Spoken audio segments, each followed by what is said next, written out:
Episode 282 of Global from Asia. We talk about B2C direct from China and sustainability. And in my intro, I have Miles and Maggie. Say hello. Hello. Hello.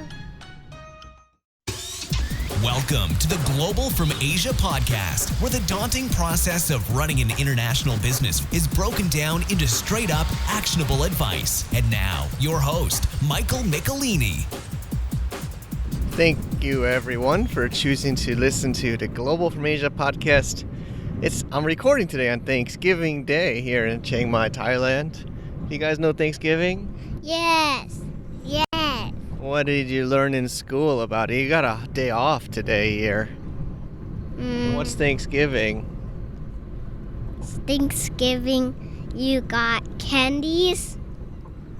Thanksgiving is got candies. Oh, so Thanksgiving is about candy. I didn't know that. I remember it's when the Europeans gave Native Americans some food together in the U.S. It's a U.S. holiday. I guess it's all about food and turkeys here, but yeah, it's international school, so they had the day off, and I'm taking them out with me. I'm going to go to an FBA meetup, and I'm going to talk to some people visiting. So it's just all good here in Global Media, episode 282 in the back of a grab. I try to do these intros on the go, just to maximize my time and, get you guys a little bit of updates what's happening here. So we're working on doing some kind of an event here in Chiang Mai one day. But Miles, Maggie, you guys are going back to China for a while, right? Yes. You miss China? Yes. You like to speak English or Chinese? Chinese. Really? I think, Maggie, you like English. I like English. All right, well, Wendy's family's not feeling so well. There's been some deaths and some other changes in the family, so she wants to spend more time with them. So 2020 is going to be a time back in China. I'm going to go back for Christmas for a while, and then I might be on the road a lot with you guys in China. Is that okay? Okay. Okay. All right. I'll keep listeners updated, but 2020 is going to be an exciting year. A lot of moving around, and I hope that you guys are preparing, and girls are preparing for your new year. This week's show, we have Sydney Badger. It was amazing. I got to meet her at the Cross Border Summit here in Guangzhou, China, and she's doing some amazing things. She also spent a lot of time at Amazon, and she's setting up her own basically B2C operations of fashion clothes from China and other parts of Asia. And there's some pretty fascinating discussions. I think she's got to come back on the show. There's so much amazing things she was sharing and insights, and hopefully it gives everybody here some of how sustainability, and she's using made in China with her fashion business, which is interesting, and she shares about why she's so open about that. Okay, and also if you want to hear more of the kids and some of the life updates for me, we won't squeeze it too much into this intro. You can hear the blah blah blah session, right? Yes. My teeth is almost fall out. Yeah, we can talk about Miles' teeth too later. Okay, so if you want some of that, the blah blah blah session after the interview. Without further ado, let's take it away to Sydney. Do you enjoy the Global from Asia podcast and want to meet other listeners and experts? We are working already on our 5th annual Cross Border Summit. Plan is Chiang Mai in November 2020. Love to hear from you and hear your insights. If you'd like to be an attendee, a speaker, or maybe you think it's just day in China, I'd love to check it out at crossbordersummit.com/contact. Always open for collaborations. It's about a year away, so there's plenty of time, but we're going to be working on it, making it better than ever. It's all about quality over quantity, and we want to have a quality event in Chiang Mai about e-commerce, talking, of course, Amazon, also talking about Chinese e-commerce, and talking about Southeast Asia, Lazada. It's going to be an interesting one of a kind anywhere in the world. So keep the dates open. crossbordersummit.com. Okay, thank you everybody for tuning in to another Global from Asia podcast. We have an interesting one. I'm always on the lookout for, insights and people on the ground, and I think that's a big part of the show is people, practicing what we're doing here and And Sydney Badger, I got to meet at the Cross Border Summit too. Also, thanks for supporting the event and coming, and thanks for coming on the show, Sydney. Yeah, no, thank you very much for having me and for the Cross Border Summit. It was a great opportunity for me to be meeting people, new people in the Shenzhen, Guangzhou area as well. So I'm happy to be here and excited to talk to you. Great. Great. So today we're going to talk about going, e-commerce from China and Asia direct, as well as sustainability, which of course is not just a buzzword. It's also like really important, for the world to be more, think more about the environment and longevity. But before we dive into the meat, do you want to give people a little bit of background about yourself and what you do, Sydney? Sure.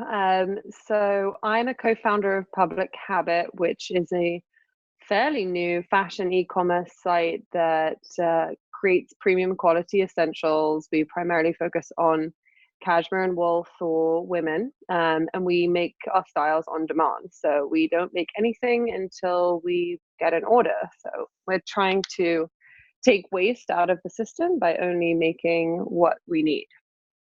Perfect. Yeah, it's definitely it's great. Is your co-founder or you have multiple partners as well? So it's my co-founder and I. My co-founder Zahar is based in Seattle, which is kind of my home base. I moved to Shenzhen just less than a year ago from Seattle because for a couple of reasons. My husband's work transferred us over, but also business partner and I were thinking about this concept of sourcing direct in the clothing space. I have a long history with China myself. Without getting too deep into it, I studied Chinese in my undergrad degree and then moved to Beijing my junior year. Lived in Qingdao for a summer, worked for a small manufacturing company there. And then after undergrad, I lived in Shanghai working for a consulting company that was helping brands come out to Asia. And I always wanted to come back. I didn't know what it was going to look like, but fast forward 10 years, I'm back and I get to kind of be on the ground doing mostly sourcing and product development for Public Habit now from Shenzhen. Great. Yeah, so I'll admit I'm a little bit ignorant when I was first coming to China. So you said a few cities, and for me listening, I'm like, wow, you kind of hit all the major parts of at least coastal China: Beijing, Shanghai, now Shenzhen. So I think, at least for me, I Yep. didn't really realize those are pretty far away. I don't want to. Some listeners probably are pretty advanced, but those are like a couple hour flights each away from each other, and they're much different types of environments. I even picked up brands in Shanghai, which is true, right? Shanghai is, I still think, like importing into mainland China, selling into China, but it is also the fashion capital. And Hmm. you're doing fashion, but you're doing export, but you're in Shenzhen. Maybe it's also because of your spouse, My but husband. but Yeah. uh, is there also, maybe give us some insights of why Shenzhen? Maybe that's the what reason why, or but is there any other strategic reasons or business reasons, or it would just No, I'd say strategic reasons too. Yes, if I could pick, I'm trying not to be snobby, but I do think Shanghai is a yeah much more lovely, exciting, especially as a woman in fashion. It's a fun city, and Shenzhen does not have that glamour. But yeah it's Shenzhen's true. where it's at right now. It is. I feel like I'm in the same way that when I was in Shanghai 10 years ago and kind of seeing all the changes and how quickly everything was moving. I feel like I'm in a similar environment here in Shenzhen, given that back home, I mean, people don't even know where Shenzhen is on a map. It's kind of Exactly. embarrassing. I'm, I know. and I'm here and I'm watching the speed at which everything's happening, um, the innovation across sectors. I wish my Chinese was better because I feel like I could learn so much so quickly from the locals here. But I'm excited to be kind of getting it by osmosis just by living here. definitely a good place to be in the e-commerce and cross-border space. Yeah, I agree. I think for listeners, just a quick overview, but I think South China still is the export hub of of the of China. I think Beijing. There's not much I think there is, but when I've also done a lot of sourcing, manufacturing. There's also Zhejiang province, Ningbo, and then which is near Shanghai. But yeah, I think the South Yep. is still kind of the capital, of course, for e-commerce sellers, export based. Um, so I let's would get say that yeah. Go ahead. I would say, just so one more point on that, it is definitely not, it's definitely a hardware city. So Yeah. So I'm not finding as much of a community in fashion e-commerce here, but the manufacturing base is for fashion. I mean, the best of the best. There's so much going on in Guangdong. Yes, there's a lot around the Shanghai and Ningbo region, but half of my supplier base is also in Guangdong, so that makes my life quite a bit easier. definitely, definitely. Yeah, yeah. I mean, of course, it's hard. I think there's no avoiding having multiple suppliers, and everybody would love to have all their suppliers in their one city. Another last point for a lot my friends still back home in the US think it just go, oh, you're in China. Can you just take a walk to the factory for this product? They have no idea that there's different clusters of types of Hmm. products. But yeah, we can go on for this. But I think let's just move into this whole sustainability direct. I think you saw in your LinkedIn profile or maybe in a conversation about slow but direct. Is that kind of Yeah, it sounds like get an that right? oxymoron. I agree. Yes. So we say, let me kind of try and break it down. Slow and sustainable because we only make what we sell. Um, but direct because we're looking to remove as many layers between the manufacturer and the customer as we possibly can. So, just to, I don't know how many of your listeners are kind of deeply in the fashion space, but we're all fashion customers, whether we like it or not. So we as customers, we're probably used to going into big stores like H&M or Zara or Gap. You see product on a shelf, you can buy it on the spot, or you can buy it online from Amazon or the website. You get it in a few days, but you never really think about how and where it was made. It just shows up. And what we have learned from being on the ground in product development, in sourcing, and really going deep with some of our factory partners, we've understand how much waste there is in this industry. One in every three items on average that is made in the fashion industry is never even sold. And that adds up to almost 50 billion garments annually that's just never finds a home. And it's typically going to end up in a landfill or incinerated. And the main reason for all of that excess overproduction is really just poor planning and kind of a very inefficient supply chain of in the fashion space. There's just a huge long lead time between when a product is conceived, like product conception, through to when it's delivered in stores. It's anywhere from 6 to 18 months long. And the outcome of that is an insane amount of waste that is really contributing to this growing environmental problem that needs to be addressed. So for us, we're asking our customers to wait a little bit longer, so we don't make any more than we need, and then we can ship directly from the source, removing a lot of the layers like warehousing or wholesaling to another retailer. And that's how we think about this slow and sustainable but direct business model. Okay. Makes sense. Yeah, I also think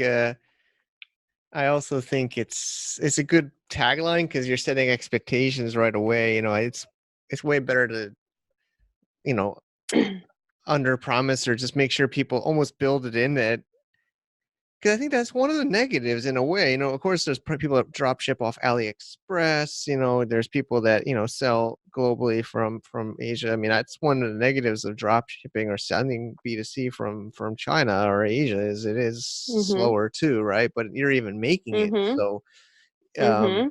so it's great because I think one of the dangers a lot of people do when they do ship from Asia is they don't either one they don't even tell the customer they're sending it from Asia that some Mhm. customers are used to Amazon FBA where it's delivered in a couple 1 or 2 days or even, I don't know, same day now maybe, but um so I think it's great that you're kind of almost building that into your expectation and your branding, and then also making it positively by the sustainability of the environment, getting custom made to order as well.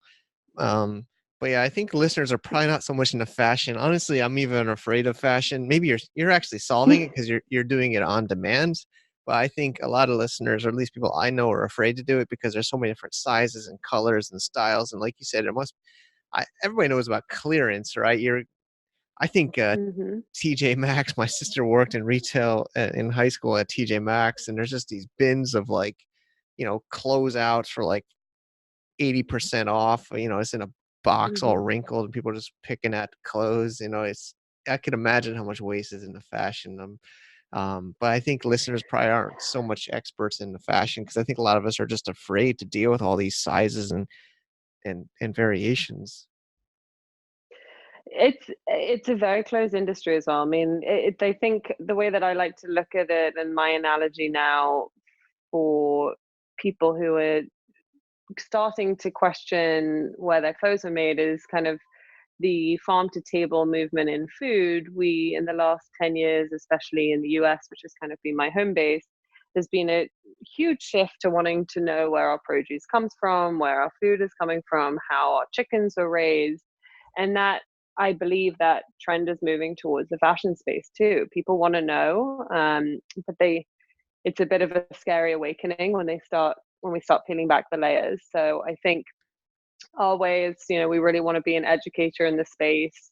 We're not coming from a design backgrounds, we're really coming from business backgrounds, trying to look at what we thought were inefficiencies in the system and try and help customers understand and allow them the opportunity to take a breath and say, okay, is this what I need? Is this what I expect? Am I going to get what I expect? People just want things to meet their expectations, and ideally, we're hoping that we exceed them because we can offer pretty exceptional value on some really good quality items. It makes sense. So I'm even curious. I was trying to think of the listener. Can you walk us through maybe the order flow of a Sh- typical Sure. transaction? So we sell exclusively on our website for now, publichabit.com. And if you place an order on our website, we will then start production on that item with one of our suppliers. All of our suppliers are currently in China, and they will turn around product within a week. We do QC and packing and shipping out of a centralized fulfillment center in Shenzhen. And so we can turn around product to the customer within 2 weeks. So it's delivered within 3 to 4 weeks to the end customer, pretty much anywhere in the world right now. Great. Yeah, that sounds like a good flow. And then this, I have no clue about fashion, so I guess is it customs people have to measure themselves, or and then how would Yeah, how no, that's would a they great know? question. I think there's a couple ways that this could evolve. For now, there's a true customization model that we have access to. We could do bespoke t-shirts to the inch of what your body needs or wants. We are of the belief that people want us to have done most of the work for them. So, but give them, some choice. So I think what we're starting is standard European, US sizing, um, just a small size range to really test our concept and make sure that people are responding as we think they will to the quality and the styles. You've got 30 days to try it and return it if you don't like it for free. And I think we'll get a lot of data back in terms of how our sizing and our fit is working through that model. And I think it's very easy because of our model to make tweaks to anything, whether it's fit, design, style, color. We can make that tweak tomorrow. We don't have 1,000 units backed up in one color of one size. We have literally nothing until you until you order it. So that's where we're starting. Okay. Yeah, I'm checking out the site again now, just as you talk, and it's it's always, yeah, I'm always amazed at fashion. It's something I think, at least I'll speak for myself. Maybe I don't know all everybody listening, but this the sizing and the colors and how customers can choose to pick that online without seeing it. I guess you're not. I guess there's no Oh, I see you have free returns 30 days. Mhm. So then Mhm. I guess you just build that into the model of people not thinking it's what they thought when they bought it, or Exactly. Exactly. I mean, I think on when you think about traditional retail markups, every retailer is building in a returns model, but a returns allowance, but they're also building in a markdown allowance and storage allowance and all the other things that kind of contribute to some of those inefficiencies that I mentioned before. Most of which we don't have. We don't have to worry about long warehousing. We don't worry about markdown allowance. But yes, there is an expectation that we'll have some returns.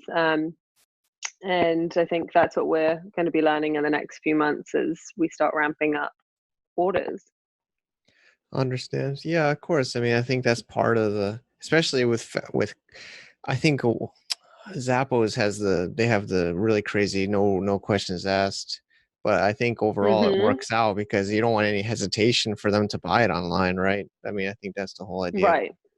You just want to drop any kind of reasons to not buy. And Exactly. and then yeah, it's all B2C direct, one piece, right? Yes, we are all B2C 1P. Exactly. Okay. And then it's your brand, so it's your brand. It's like it'll come with your logo on the tags.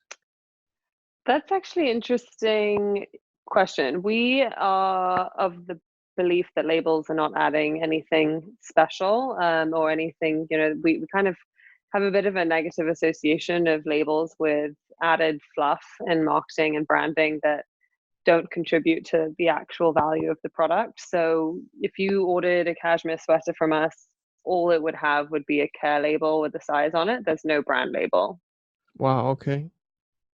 Interesting. I know, I'm, controversial. yeah. I mean, for me, I mean, I'm more of, I'm a well, I just like this podcast, this content. I love content marketing or inbound marketing, but the one benefit is, I also don't buy clothes that has a huge logo on the front of it, but a little bit in the back, Hmm. if the quality of the product's good and Yeah. you want to maybe tell your friend or your friend, your wife's or your husband's washing your clothes and they, tell their friends, there is some of that, at least Yeah. for the mark. And there's a practical reason, so you know which way around to wear the sweater. No, but it definitely may be something that we look to add in. I think one of we really liked this idea of kind of no brands, no frills, just the good stuff. And I think we're recognizing as we grow, we're building a brand, whether Yeah, I whether think, we're building it in the traditional sense or not. That's who we are, and we want people to have an association of and to understand why we're doing what we're doing. So we should take credit for that.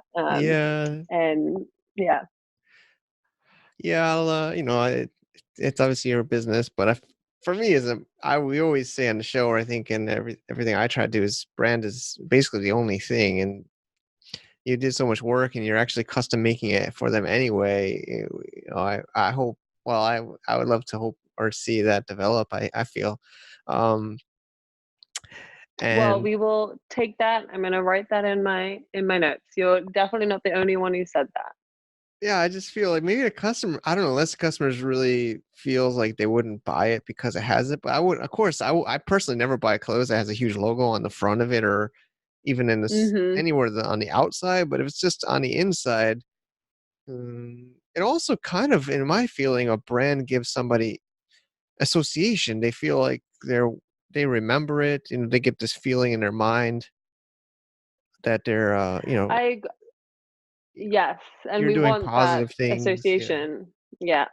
I think though what we have learned, especially, my business partner and I were ex-Amazonian, so we were working at Amazon, and I think one of the big trends that we were paying attention to was how younger customers were shifting from a brand first kind of mindset to a product first mindset, and that's what Amazon does. Like, you, especially in these kind of more emotional categories like fashion, it doesn't matter. I mean, yes, people may be searching for Nike, and a lot of people are searching for Nike, but a lot of people are just searching for white socks. And if you've got the most reviews and the best price for the quality, you win. So we there's a I do think that if Public Habit evolves to be more of a marketplace model, the relationship that customers have will be with Public Habit as a marketplace that they trust, of curated product direct from the source, which could be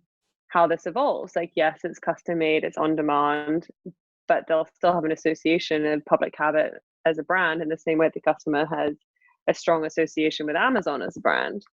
Um, so that's where we think it could go either way, but we hear you, and we'll let you know if Sure. the second we start sewing those labels Well, yeah, I mean, you slipped that in about ex-Amazonian. I didn't hear you in the intro say that. Of course, people probably like in. get interested about that. But Yeah, no, that was 6 years of my life. wow, okay. Great. And yeah, I mean, we could talk about that, you know, that idea It's a of whole nother podcast on that's that, a whole Michael. podcast that, well, one, your experiences there, and two, that whole what you just slipped in there about Amazon not, taking product versus or brand first.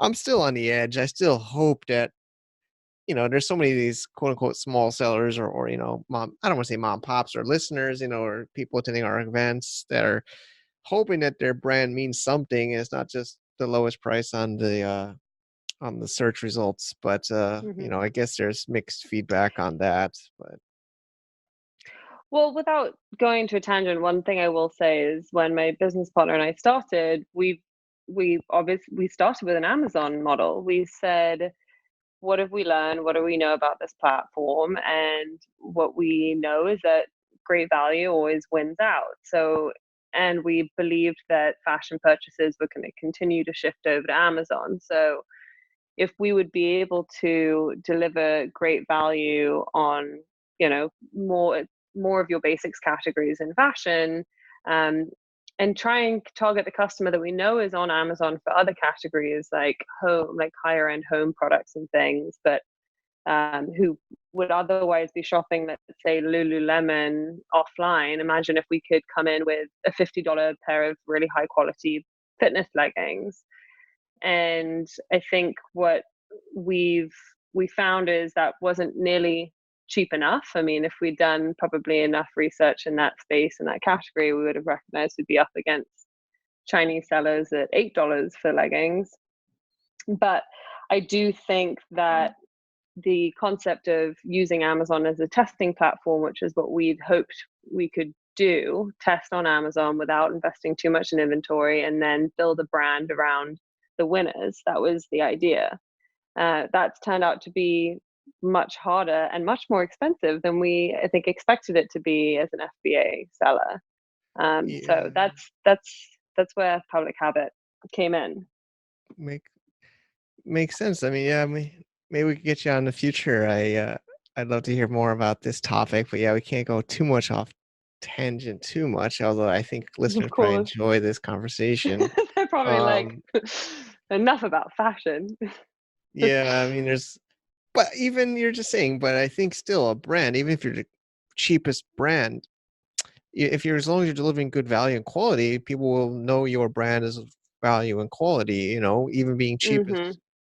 So I still think there's value to be associated with whatever your, pricing strategy, quality level is, so people can buy more of that. It doesn't need to be some kind of like overpriced, you know, lower or average or same quality as others, but yeah, this is Yeah, well, anyway, I just Yes. hope well, I guess also if you're going to become a marketplace and you don't want to compete, maybe you don't want to compete with the sellers on your platform if you do become a platform rather than as a seller yourself, right? So Mhm.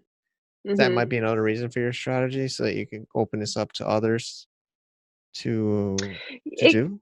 exactly. But I think, end of the day, our conclusion was brand is less important than it has been. People at the end of the day that we're targeting are very, very averse to labels in general. Yes, you can put a very subtle label in that does not indicate flashy by any means, but we just didn't think it added anything. We didn't think that that was an important part of how we're communicating, and we're still going to be able to build a brand without having a label sewn into the garment, just because that's the way it's been done for hundreds of years. Okay. So let's go to the next topic. It's Yeah. No, it's good. We're but getting that's cool. fired I up. like that. It's a whole new section I'm gonna add to the show notes.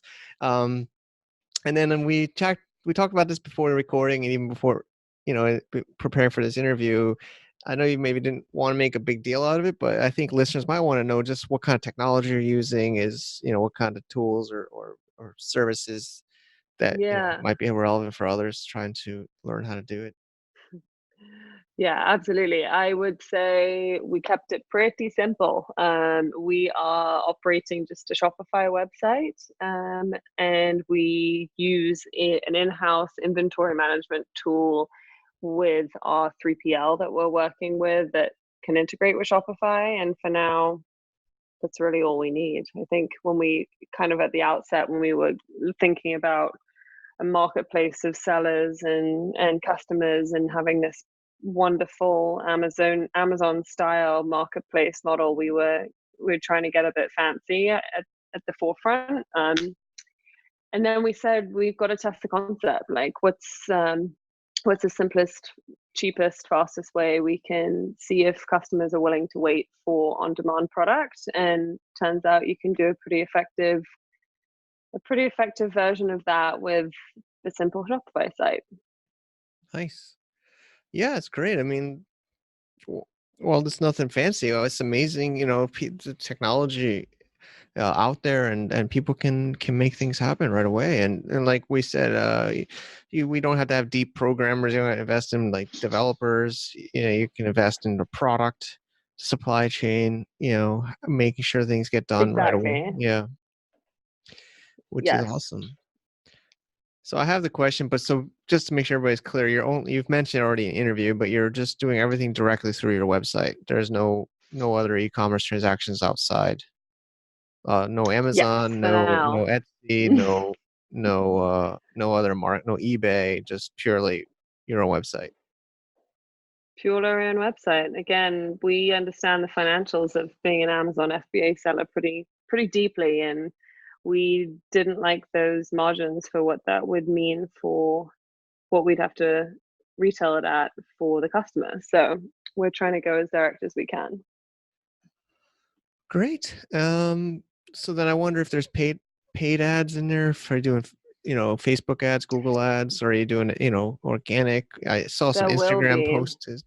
Okay, hmm We are really pushing organic right now. I think, again, we're trying to question everything that has been done in the fashion B2C space in the last 10 years. I mean, there's been so many of these brands that have popped up and been very successful, but they've all been able to ride the wave of Facebook advertising being not affordable, but a reasonable investment. And right now, for acquisition, it's just not. It may still be the best place for us to acquire, but we're pretty committed to more of an organic approach through pop-ups offline, trying to get in front of customers as much as we can, trying to get as much feedback, PR, media, and then our organic channels. I do actually believe that LinkedIn, surprisingly, has quite a powerful reach. So we're kind of interested in testing that as well.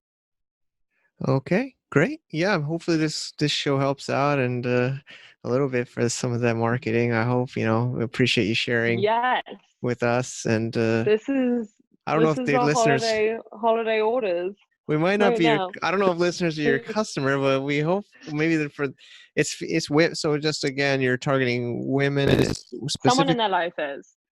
Yeah, I mean, would you say it's, I'm looking at your Instagram and your site. How do you segment your customer? I'd say yes. So she's a she for now. We started with women's styles. I would say that while there's no clear demographic because we ship globally and so far our orders are pretty split between the UK and the US, it's definitely more urban, big cities than not. And then I think we look at who we're talking to in terms of this psychographic of people looking for quality over quantity. It's a bit of fatigue that people have had with the stuff and with fast fashion. And I don't know if you're familiar with Marie Kondo, but there's very much this Marie Kondo effect of trying to declutter your life. And I think people are really trying to understand how, on a personal level, they can make changes that do have positive impact on the environment, on society, on the next generation. And we really want to be able to tap into that and provide some real solutions that actually mean something. So that's who we're talking to. Yeah, it's great. I mean, you also recently just earlier in November 2019 posted about your backstory on the blog on the site. And like I've talked, Yes, I did. especially Chinese sellers. It's funny, but even foreign Westerners sometimes don't want to associate with China, especially with their product, their brand. But you're embracing it. You're talking about it, like you say, why China, made in China. Mhm. Why is it special? Of course, we could link to this. I'll link to this blog post too. Well, of course, your main site, but um, so you're not afraid. You're not thinking that being made in China is, No, somewhat we're negative. proud of it. I think it's unfortunate that it has so many negative connotations, especially in the fashion space. I think we really want to debunk a lot of the myths about made in China meaning poor quality, which I think is the number one myth that still exists. I mean, if there's anything that it's not, it's poor quality. Yes, you can find shoddy suppliers, but you can find them anywhere. You can find them in LA, in New York. So I think it's about looking and building relationships with the right people. And there's so much expertise here. We really wanted to focus on working with suppliers who are sourcing fabrics from very close to their manufacturing base. And because we focus on cashmere and wool, the fabric doesn't have to travel as far, which has also got some positive impact there. They're experts at cashmere and wool. There's no one who does it better than China. So for us, we are proud to showcase what they can do. And yeah, I'll keep talking about it. Great. More power to you. And actually, somebody was just telling me about merino wool is like the coolest, the best fabric. Somebody trying to get me to use it for myself. They say it's like light and can be warm and cold. So it's cool. It's cool Y- stuff here. Yes, I will say that is the one imported fabric. That's Australian merino wool, but the mills are in China. So they bring in the yarn from Australia and then they spin it in China. Great. So let's maybe also kind of get wrapping up a little bit longer than my normal ones, but I think this has been awesome discussion. So if for others listening, we've kind of, hinted, you've been sharing, the tech and the story. And I think when we were talking at the summit, you said that there's a huge opportunity for more people to do this, right? I mean, you think this is the future of e-commerce? Yes, I really do. I think that we need to have more of a direct model. I think, fashion or not, I think that the retail landscape is changing and has been changing, but it's really undergoing some dramatic shifts right now. And particularly in the supply chain space, I think the lack of flexibility that there's been, I know fashion pretty deeply. I can't speak for other categories, but the fact that it takes 12 to 18 months to commercialize a new product, it just is totally at odds with the customer of the 21st century, and the customer's not going to be less fickle in the future. And I think these supply chains need to be more demand driven. They need to listen to customers and be able to react more quickly without having the risk associated of having to make too much stuff that they don't need. And I think that the answer to that, I think you need a much more closely tied supply and demand that are much more closely connected. And one way we're going about doing that is really consolidating our supply base, building really, really deep relationships with these suppliers and putting some skin in the game for them. So not being on a traditional kind of payment structure that you would typically have with a supplier 10 years ago. It's got to be good for them, good for us, and good for the customer. And we believe that the only way to do that is to actually make what people want versus have supply drive what we're trying to sell the customers, which has been the traditional model. Okay. Exciting. So I think I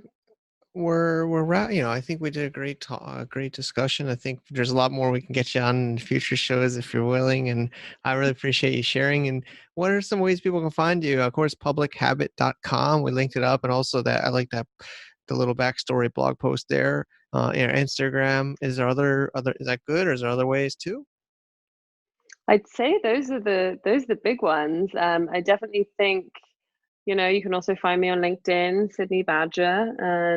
But I think the blog is kind of my baby right now. We're hoping to really build it up as a source of knowledge and data that's not intimidating about what's happening in the fashion supply chain and manufacturing in China. So definitely book to follow on there. And our Instagram is a good feed of how we're building and growing Public Habit.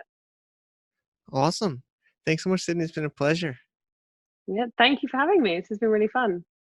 Okay. Thank you, Alpha Rock Capital, sponsor and supporter of the Globe from Asia and what we do here. If you are interested in investing in Amazon FBA companies, brands, physical product businesses, and want to get more information, check them out. I am a partner there, happy partner at alpharockcapital.com/connect, where you can engage with others and we will route you to the right agent or person in the team to talk to about your investment, or maybe you're looking to sell your business. We have been doing that as well. So I'd love to hear from you. Tell them Globe from Asia Mike sent you, and I appreciate it. Cheers. Wow, and Miles just showed me, we don't have video here, but his tooth is almost out. Miles, your tooth fall out? Yes. Almost. Yeah. Wow, that's crazy. He just opens his mouth and takes his finger and pulls it almost out, but it's hanging on by a thread, but it'll come out soon. Wow. Okay, daddy stuff. So, you guys having fun with daddy? Yes. All right, it's Thanksgiving Day here again. Hope you guys enjoyed that podcast interview with Sydney. It was great. We had to rearrange the schedules, and we made it happen. I was in Taiwan, she's in China.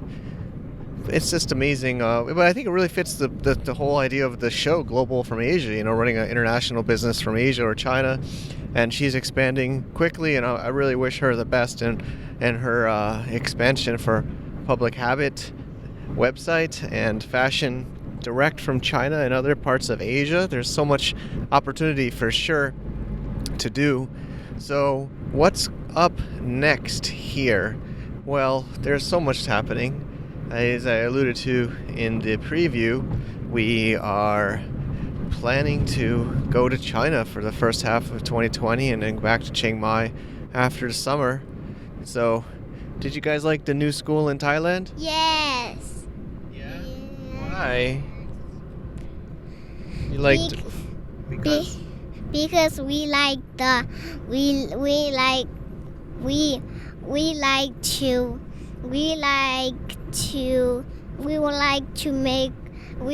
meet grandma and grandpa. Oh, that's in China. You mean in China? But you saw a new school in Chiang Mai in Thailand, remember? We went to see it. Did you like that new school? Yes. You still got a lot of playgrounds there, outside stuff, right? It got 2 playgrounds. Ooh, 2 playgrounds. So I guess. One for big kids and one for little kids. 3 playgrounds. Oh. The big kids it have a big kids playground and the small and the boy kids and the boy and the girl can go in. Great. So you guys, I understand now what you're interested in, playgrounds. But yeah, so we'll be a half year in China, then back to Chiang Mai, Thailand for the second half of the year.